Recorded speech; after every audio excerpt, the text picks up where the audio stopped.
नित्य ने दे दी आलिया को धमकी कि वह कर देगा उसका जीना दुश्वार। दोस्तों, ये है मोहब्बत सीरियल से जुड़ी हर अपडेट के लिए सब्सक्राइब कर लीजिए इस चैनल को। वीडियो को लाइक शेयर करना ना भूलिएगा।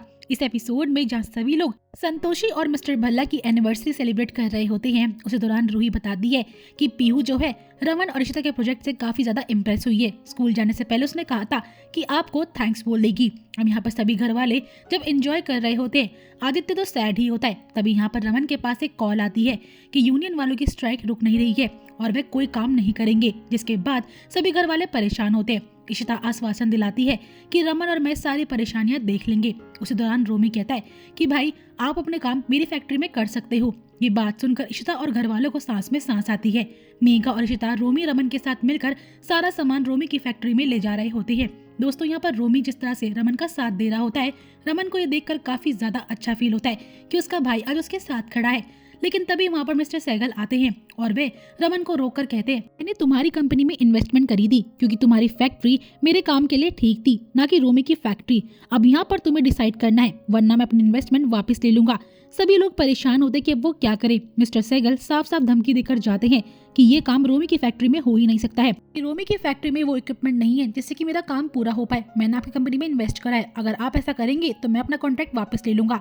दूसरी ओर मिहिर जब ऑफिस पहुंचता है तो ऑफिस में सिर्फ एक वर्कर आया हुआ होता है। वह बताता है कि मैं स्ट्राइक पर नहीं गया क्योंकि मैंने आपका नमक खाया है। कुछ और वर्कर्स भी आते हैं। मिहिर उन सबको देखकर थैंक्स बोलता है कि चलो कोई ना कोई तो इस कंपनी का साथ दे रहा है। दूसरी ओर मिहिर जो है आदित्य से मिलने के लिए उसके कैबिन में आता है।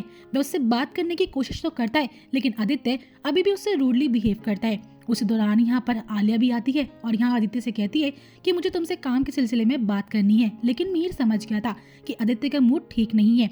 अब यहाँ पर मिहिर जो है आदित्य को समझाता है कि हमें ये स्ट्राइक के लिए कुछ ना कुछ करना पड़ेगा। लेकिन यहाँ पर आदित्य गुस्से में कहता है कि ये सारा काम अशोक खन्ना का हो सकता है, मुझे पता ही था।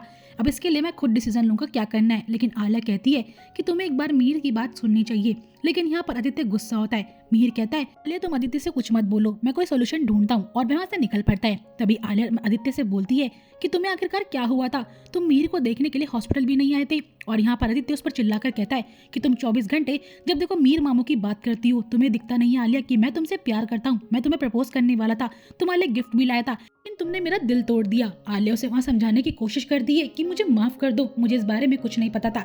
लेकिन यहाँ पर आदित्य उसे धमकी देता है कि मैं तुम्हारी लाइफ को नरक बना दूंगा, इसलिए अच्छा होगा मेरी नजरों से दूर रहो। आलिया को धमकी देता है कि तुम सिर्फ मेरी हो, अगर तुम मेरी नहीं हुई तो मैं तुम्हें किसी और का होने भी नहीं दूंगा। आलिया आदित्य का ये व्यवहार देखकर काफी ज्यादा घबरा उठती है। दूसरी ओर रूही एक कॉफी शॉप में जाती है कॉफी पीने के लिए, लेकिन वह तभी देखती है मिस्टर सहगल और निधि बातचीत कर रहे होते हैं।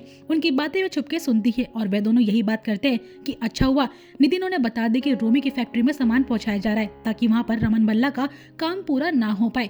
रूही ये सारी बातें सुन लेती है और उसे निधि पर काफी ज्यादा गुस्सा आ रहा होता है। जैसे मिस्टर सहगल वहाँ से जाते हैं और निधि भी जा रही होती है, रूही उसे रोककर बोलती है कि तुम मेरे पापा के पीछे क्यों पड़ी हो। निधि कहती है बच्चों का काम नहीं है, तुम इससे दूर रहोगी ज्यादा अच्छा होगा, मुझे लेट हो रहा है। और वह उससे पूछती है तुम्हें आखिरकार जेल से किसने निकाला। लेकिन निधि उसके किसी भी सवाल का जवाब नहीं देती है और उल्टा कहती है कि अपने परिवार को मुझसे बचा कर रखना। इशिता को इन्वेस्टर्स की कॉल आती है और वे साफ बोल देते हैं कि अगर आपसे काम नहीं हो रहा है तो मैं अपने पैसे वापस ले लेता हूँ। मिहिर आता इशिता को कहता है कि भाभी आप फिक्र मत कीजिए, मैं किसी और वर्कर से बात कर रहा हूँ, अगर हमारे वर्कर ना सही तो कोई और हमारा काम कर सकता है। तभी अभिमन्यु आकर बोलता चिता तुमने मुझे इतनी बड़ी प्रॉब्लम के बारे में क्यों नहीं बताया, एक काम करो तुम मेरे वर्कर्स का इस्तेमाल कर लो। यहाँ पर इशिता को सांस में सांस आती है। लेकिन उसी दौरान यहाँ पर आदित्य आता है जिसकी वजह से इशिता परेशान होती कि न जाने अब वह क्या बोलेगा।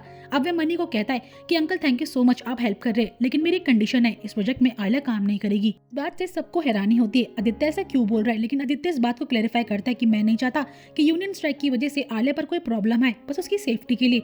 इशिता को लगता है कि आदित्य ने उसे माफ कर दिया है, लेकिन आदित्य कहता है ऐसा कुछ भी नहीं है, मैं नहीं चाहता हूँ कि आलिया मेरे आसपास भी भटके, लेकिन मैं जिंदगी में कभी भी आलिया का धोखा नहीं बुला पाऊंगा, उसने मुझे तोड़ा है। अब यहाँ पर इशिता को आदित्य की काफी फिक्र हो रही होती कहीं ये लड़का और कोई मुसीबत खड़ी ना कर दे। दूसरी ओर रमन भल्ला और संतोषी बात कर रहे होते कि अब प्रोजेक्ट पूरा कैसे होगा।